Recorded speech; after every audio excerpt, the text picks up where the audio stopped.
పెట్టాలి దీపం. కానీ కార్తీక పౌర్ణమి నాడు దీపం వెలిగిస్తే వెలిగించి వెళ్ళిపోకూడదు. కొవ్వొత్తితో అస్సలు వెలిగించకూడదు దీపాన్ని. ఎందుకంటే అది చచ్చిపోయిన జంతువు యొక్క కొవ్వుతో తయారు చేయబడుతుంది. వెంటనే ఆ దీపం అపవిత్రం అవుతుంది.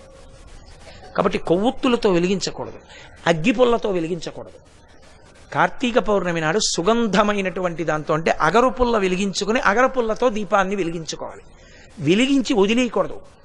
దాంట్లోకి వెంటనే అక్షతలు తీసుకుని చేత్తో పట్టుకుని దామోదరమావాహయామి అని కానీ త్రయంబకమావాహయామి అని కానీ రెండు మాటలలో ఏదో ఒకటి చెప్పాలి.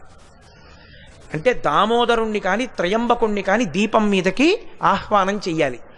ఎక్కడైనా చెత్త ఉండిపోయినా కూడా రేపు లౌకికాగ్నితో వెలిగించకూడదు. ఈ ఆవాహన చేయబడిన దీపంతో వెలిగించి ఆ దీపం దగ్గర నిలబడి ఒక మాట చెప్పాలి అందరు. కీటాహ పతంగాహ మశక